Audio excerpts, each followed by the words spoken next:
Hello friends, welcome to your Pratidin competitive classes. मैं हूं आपकी मेंटोर डॉक्टर पूनम शर्मा। आज के न्यू सेशन में स्टार्ट करते हैं एनटीए-नेट सोशियोलॉजी 2020 का पेपर, जो कि नवंबर में आया था सेकंड शिफ्ट में। नेक्स्ट क्वेश्चन देखते हैं दोस्तों। Question number 111, Which is the following scholar has contributed to education and the cultural reproduction? ठीक है, एजुकेशन एंड कल्चरल रिप्रोडक्शन पे किसने कंट्रीब्यूट किया है, ये पूछना चाह रहा है क्वेश्चन। तो पहला इन्होंने दिया है बेसिल बेनिस्टन, दूसरा आपका जैन लॉक, तीसरा Steve Bruce, Brian A Turner and Pierre Bourdieu. तो जो कल्चरल रिप्रोडक्शन की जो अवधारणा थी वो सबसे पहले पियर बोर्डू ने दी थी। ठीक है, ऑप्शन नंबर ई। और इसकी ट्रिक ये है कि अगर आपको पियर बोर्डू याद है कल्चरल रिप्रोडक्शन में, सांस्कृतिक उत्पादन में पियर बोर्डू अगर आपको याद है और यहाँ पे ऑप्शन में भी ई है और किसी और ऑप्शन में ई नहीं है, that mean all option are incorrect and only one option are correct. That mean Basil Bernstein ने भी इन पे योगदान दिया था। एक छोटे सा जो है वो है स्टीव ब्रूस। ठीक है, इन्होंने जो था धर्मनिरपेक्ष सिद्धांत पर जोर दिया था। ये ध्यान रखना है ना, इन्होंने धर्मनिरपेक्ष सिद्धांत पर जोर दिया था, याद रखने वाली बात है। क्वेश्चन नंबर 111 के अंदर ऑप्शन आएगा 1। नेक्स्ट नंबर का क्वेश्चन देखते हैं दोस्तों। क्वेश्चन क्या कह रहा है, which two of the scholar is known to be influenced by the work John Locke. ठीक है, ये क्या कह रहा है कि जॉन लॉक जो है वो किनकी रचनाओं से प्रभावित हुए, कौन से दो स्कॉलर हैं जिनकी रचनाओं से प्रभावित हुए। तो पहला ऑप्शन दिया है जे क्रिस्टेवा, जे मिशेल, अन्ना ऑकले एंड हुक्स। इसका जो राइट आंसर आएगा वो आएगा क्रिस्टेवा एंड मिशेल, मतलब ए और B, option number 3 are correct. और अन्ना ऑकले की जो फेमस बुक है उस बुक का नाम भी आप लोग याद रख लीजिए, सेक्स, जेंडर एंड सोसाइटी। ये पूछ ली गई है, पिछले 2 या 3 बार रिपीट हुआ है सेम क्वेश्चन, इसलिए अन्ना ऑकले की बुक आपको जरूर से याद रखनी है। क्वेश्चन नंबर 112 का जो राइट आंसर आएगा वो आएगा ऑप्शन नंबर 3। नेक्स्ट नंबर का क्वेश्चन लेते हैं। क्वेश्चन नंबर 113 113 नंबर का क्या कह रहा है, the work of the Pierre Bourdieu work. Pierre Bourdieu ने किस पे काम किया है, ये जो 5 ऑप्शंस दिए हैं इनमें से पियर बोर्डू ने किस पे काम किया है। तो फर्स्ट नंबर की जो बुक है वो क्या कह रहा है, the rule of network society. देखो, नेटवर्क इन सोसाइटी ये दी थी आपकी मैनुअल कैसल्स ने, मैनुअल कैसल्स ने। ठीक है, नेटवर्क सोसाइटी कौन सी होती है, आपके फेसबुक, ट्विटर, व्हाट्सएप, ये सारे हो गए, यानी पूरी सोसाइटी में नेटवर्क फैला हुआ है, एक जाल फैला हुआ है जिससे हम एक दूसरे के साथ कनेक्टिविटी कर सकते हैं। ओके, दूसरा ऑप्शन क्या कह रहा है, द स्टेट नोबिलिटी।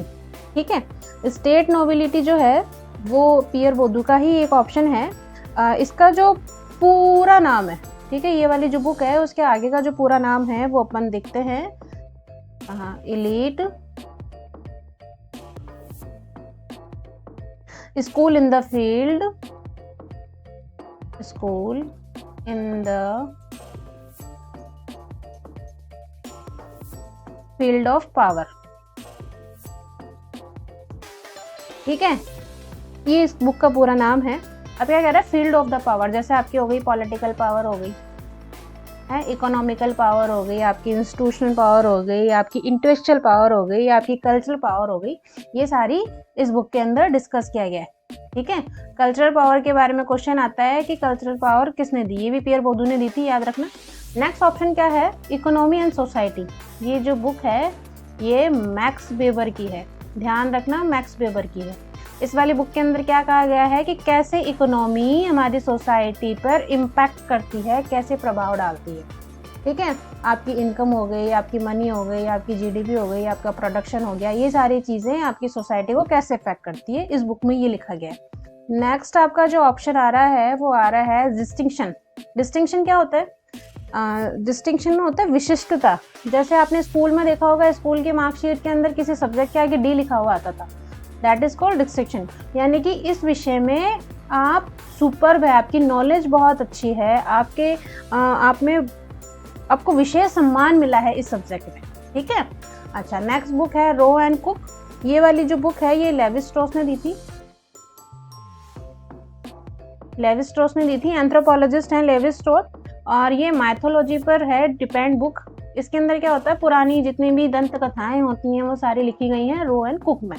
तो अब ऑप्शंस पे आते हैं, पियर वुडू ने किस पे काम किया है। पहला ऑप्शन है आपका कि पियर वुडू ने द स्टैंड नोबिलिटी पे काम किया है, ठीक है, स्टैंड एंड नोबिलिटी पे काम किया है। और दूसरा जो पियर वुडू का बुक है वो किया है डिस्टिंक्शन पे, ठीक है, यानी ऑप्शन नंबर 1। इसका जो राइट ऑप्शन आएगा वो आएगा ऑप्शन नंबर 1। क्वेश्चन नंबर 11 फोड़ लेते हैं। Domestic and sexual violence in the India is related to liberal law concerning which of the following. क्या कह रहा है कि डोमेस्टिक और सेक्सुअल जो वायलेंस है इंडिया के अंदर वो रिलेटेड है आपके लॉ से, ठीक है। तो इसके ऊपर बात करते हैं कि एक तो आपकी डोमेस्टिक वायलेंस होनी चाहिए, एक सेक्सुअल वायलेंस होनी चाहिए, ठीक है। इन ऑप्शंस में आपकी ये 2 पॉइंट आपके मिलने चाहिए। तो पहली बात डॉवरी में डोमेस्टिक वायलेंस ही होता है। दूसरा आपका रैप में आपके सेक्सुअल वायलेंस होता है। ऑनर किलिंग यानी सम्मान के लिए हत्या कर दी जाती है, इसके अंदर ना तो कोई डोमेस्टिक होता है ना सेक्सुअल वायलेंस होती है, ये अलग प्रकार की वायलेंस होगी, ठीक है। आपका होता है डिवोर्स इसके रीजन है कि वायलेंस हो रही है इसलिए हमने डिवोर्स ले लिया है। डिवोर्स हो रहा है इसलिए नहीं कि सेक्सुअल वायलेंस हो रहा है, ठीक है। नेक्स्ट ऑप्शन है आपका लिव इन रिलेशनशिप। जब लिव इन रिलेशनशिप में होते हैं, ये जो कॉन्सेप्ट आया था 1986 से प्रभावी रूप से काम कर रहा है भारत के अंदर लिव इन रिलेशनशिप का।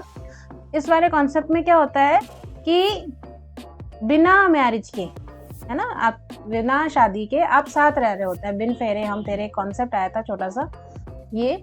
इसके अंदर भी डोमेस्टिक वायलेंस हो सकती है और कभी कभी सेक्सुअल वायलेंस भी हो सकती है, क्योंकि शादी का तो चित्र है ही नहीं ना। तो इसका लिए जो ऑप्शन आएगा that is right option, that B, ABE, कि डॉवली के लिए वायलेंस हो गई है, आपके रेप के लिए वायलेंस हो गई है और लिव इन रिलेशनशिप के लिए वायलेंस हो गई है, ठीक है।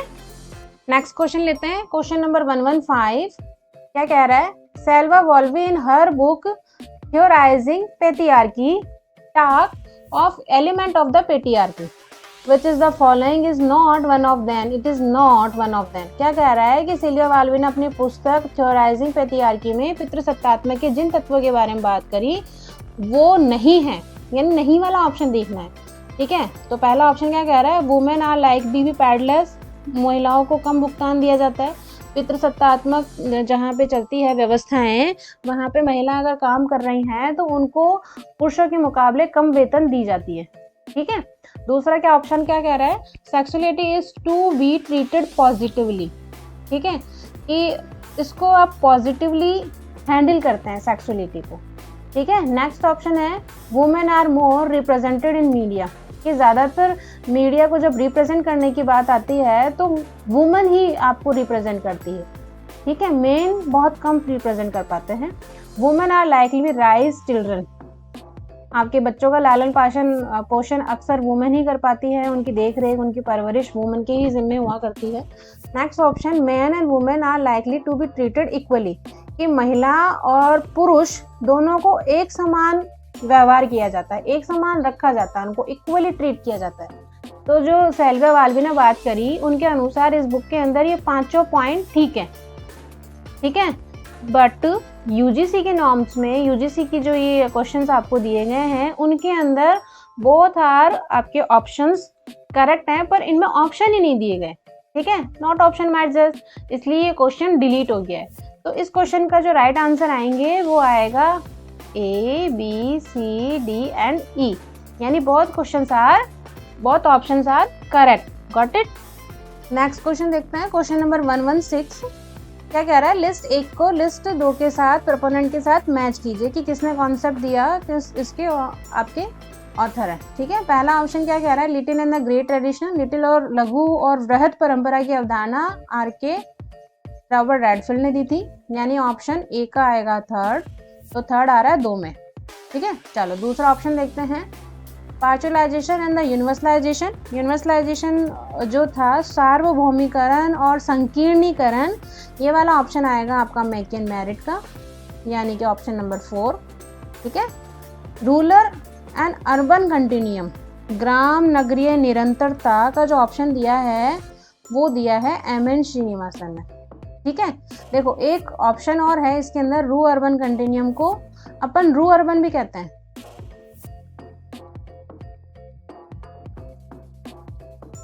ये थोड़ा लगाने में गलत हो गया, ये सोरोकिन। ठीक है, सोरोकिन और जीबरमैन, जबकि ये जो आता है रू अर्बन वाला कॉन्सेप्ट, ये आता है प्रॉपर वे में जीबरमैन वाला। ठीक है, और जो नेक्स्ट ऑप्शन है वो है संस्कृतलाइजेशन एंड द वेस्टर्नाइजेशन, ये आपके एम.एन. श्रीनिवास ने दिया है। इसको अपन यहाँ से अपन शो कर सकते हैं, एम.एन. श्रीनिवासन। तो इसका जो राइट ऑप्शन आएगा वो आएगा ऑप्शन नंबर 2। ठीक है, 116 का जो राइट ऑप्शन आ रहा है वो आ रहा है option number B. Question number 117 लेते हैं। लिस्ट 1 को लिस्ट 2 के साथ मैच करना है। मैच लिस्ट ऑथर है, एक साइड बुक है। तो पहली जो बुक है वो है बर्गर की, P.L. बर्गर। इसकी जो बुक है वो है आपके इन्विटेशन टू सोशलॉजी। ठीक है, इन्विटेशन टू सोशलॉजी, ये अपन इसके आगे ईयर भी लिख सकते हैं। 1963 के अंदर पीटर बर्गर ने बुक लिखी थी इन्विटेशन टू सोशलॉजी। नेक्स्ट आपकी जो बुक है पार्सन्स एंड द स्मेलर, ये आपकी लिखी इकोनॉमी एंड सोसाइटी। और इकोनॉमी और सोसाइटी जो बुक लिखी है वो लिखी 1922 में। Next T.B. बॉटरमोर ने जो बिल्कुल बुक लिखी वो लिखी आपकी क्लासेस इन मॉडर्न सोसाइटी, जो कि 1955 में लिखी गई। एंड नेक्स्ट बुक है R.K. मार्टन की। R.K. मार्टन की जो बुक है वो है social theory and social structure, जो कि सन 1957 में लिखी गई। ठीक है, एक इनके आप ईयर जरूर से याद रखना, क्योंकि क्रोनोलॉजिकल ऑर्डर के अंदर पूछ लिए जाते हैं कभी कभी। इन बुक्स को भी ठीक से याद रखना। तो जो ऑप्शंस आ रहे हैं वो आ रहे हैं, देखो पीटर बर्गर का थर्ड, यानी कि थर्ड 2 के अंदर मैच हो रहा है। पार्सन्स की जो बुक है इकोनॉमी वाली वो आ रही है फर्स्ट में। तो इसका राइट ऑप्शन आएगा ऑप्शन नंबर 3। ठीक है, नेक्स्ट ऑप्शन लेते हैं। क्वेश्चन नंबर आपके 118, 118 नंबर का ये क्वेश्चन है आपके। ये क्या कह रहा है, लिस्ट 1 को लिस्ट 2 के साथ मैच करो कि उनका कौन सा वर्क पब्लिश हुआ है। तो पहला ऑप्शन है आपका रोज हार्टमर एंड विलियम क्यूरमैन। ठीक है, इन्होंने कौन सा काम किया, इन्होंने काम किया था हाई स्पीड सोसाइटी का। ठीक है, हाई स्पीड सोसाइटी का काम किया था, और ये इनके जो पब्लिश हुआ वर्क ये सन 2009 में पब्लिश हुआ है। ठीक है, दूसरा आपका जो ऑप्शन आ रहा है वो आ रहा है किर्क जॉनसन का। इन्होंने किया television and the social change in rural India. अपन इसको यूँ मैच कर लेते हैं, इजी रहेगा। ये उन्होंने किया था सन 1919 में, यानी कि ए का आएगा थर्ड एंड बी का फर्स्ट। ठीक है, नेक्स्ट आपका जो ऑप्शन आ रहा है वो आ रहा है एलिक कॉलर। इनका जो वो था वर्क, ये था the fast food nation, a dark nation. ठीक है, ये अमेरिका की थ्योरी थी, अ डार्क नेशन, यानी कि फास्ट फूड के अंदर जो अपन सामान खाते हैं वो हमें अंधकार की ओर लेके जा रहा है। ठीक है, ये सन 2001 के अंदर पब्लिश हुआ था इनका वर्क। एंड दूसरा जो वर्क है डोना हार्वे का जो बुक हुआ वो हुआ आपका सिमरियंस साइबोगेरस एंड वुमेन रीइन्वेंटेशन ऑफ नेचर। ये आपकी बुक हुई थी 1989 के अंदर पब्लिश। तो इसका जो राइट ऑप्शन आएगा वो आएगा ऑप्शन नंबर बी। 119 नंबर का क्वेश्चन देखते हैं, 119 का। ये भी कह रहा है कि आपको list 1 match list 1 to list second scientist है एक साइड, और एक साइड आपके उनका वर्क है। ठीक है, साइंटिस्ट क्या कह रहे हैं, साइंटिस्ट जो कंट्रीब्यूशन है साइंटिफिक, वो क्या कह रहे हैं, कैपलर का जो है उन्होंने किस पे काम किया है। तो कैपलर ने किया है प्लैनेटरी ऑर्बिट्स। ठीक है, ऑर्बिट्स पे काम किया है इन्होंने, यानी कि सूर्य के चारों ओर जो भी ग्रह चक्कर लगाते हैं उनकी गणना करना कि वो किस समय में क्या चक्कर लगा रहे होते हैं। ठीक है, ग्रहों की उनकी चाल पता करना, उनकी दिशा करना, उनकी स्पीड पता करना, है ना, उनकी डायरेक्शन पता करना। जो कैपलर ने काम किया था वो क्या था, प्लैनेटरी ऑर्बिट्स में, यानी कि 1 का आएगा 2, ये 2 में आ रहा है। ओके, दूसरा आपका जो ऑप्शन आ रहा है वो आ रहा है बॉयल का। बॉयल ने जो काम किया था वो क्या था, गैस लॉ पे। ठीक है, यानी कि उसका जो आयतन होता है या दाब होता है, उनके अंतर संबंधों को जानने का जो समीकरण दिया है इन्होंने। ठीक है, ध्यान रखना, उन्होंने जो समीकरण दिया वो गैस लॉ के नाम से जाना जाता है, और ये दिया बॉयल ने, यानी कि बी का आएगा थर्ड। ठीक है, ये भी मैच हो गया है। और जो थर्ड ऑप्शन आ रहा है वो आ रहा है डेकार्ट का। डेकार्ट ने जो दिया वो दिया मैकेनिकल फिलॉसफी का। मैकेनिकल फिलॉसफी का। वो क्या कह रहे हैं, इनकी जो फिलॉसफी थी वो ये कह रही थी कि गति के अलावा संसार में कोई दूसरी चीज़ है ही नहीं, जो भी आपकी तय करेगी वो आपकी स्पीड ही तय करेगी। ठीक है, इनका जो रूल था, यानी कि सी का आएगा 1, सी का आएगा 1। एंड हार्वे का जो है वो है क्लासिफिकेशन ऑफ द प्लांट्स, यानी प्लांट्स का क्लासिफिकेशन कर दिया, उसकी हाइट, उसकी हेल्थ, उसकी रूट, है ना, उसकी लीव्स, ये सारी चीज़ें इन्होंने क्लासिफिकेशन कर दी है। तो डेविड हार्वे का आएगा option number 4, the right option at 3। ठीक है, आपके 119 का जो राइट ऑप्शन आएगा वो आएगा ऑप्शन नंबर 3। क्वेश्चन नंबर 120 लिखते हैं, 120 नंबर का क्वेश्चन लेते हैं। इसको भी फर्स्ट लिस्ट के साथ सेकंड लिस्ट को मैच करना है। ठीक है, अब पहला इसमें जो नाम दिया है वो दिया है ए अग्रवाल का। ए अग्रवाल ने किस पे काम किया, उनकी बुक्स का नाम क्या था, उनका बुक्स का नाम था एनवायरमेंटली, यानी ए का आएगा 4, ऑप्शन नंबर बी। दूसरा आपका नाम दिया है जेएमएन एकेसन ने। एकेसन ने जो काम किया वो किया कैप्चरिंग एंड कॉमन्स पे। ठीक है, ऑप्शन नंबर 3। एंड एस के क्रेट ने जो काम किया वो किया काओ किंग्स एंड ग्लोबलाइजेशन पे। एंड आपके जो लास्ट ऑप्शन है ऑप्शन डी बेकर्स, इन्होंने काम किया स्कैड इकोलॉजी पे। ठीक है, तो इसका जो राइट ऑप्शन आएगा वो आएगा ऑप्शन नंबर 2। ये वाला क्वेश्चन पूछा जाता है आपसे बार बार, क्या पूछा जा रहा है स्कैड इकोलॉजी बुक किसकी है, स्कैड इकोलॉजी बुक किसकी है, इसको विशेष रूप से आप ध्यान से देख लीजिएगा, ये एफ बर्गले की बुक है। दोस्तों, अपने स्टडी को कंटिन्यू करते हुए बूस्ट अप कीजिए, सफलता आपकी ही है, डेफिनेटली आप सफल हो जाएंगे। आशा करती हूँ आपको वीडियो पसंद आया होगा। Thanks for watching video, please like और सब्सक्राइब कर दीजिएगा।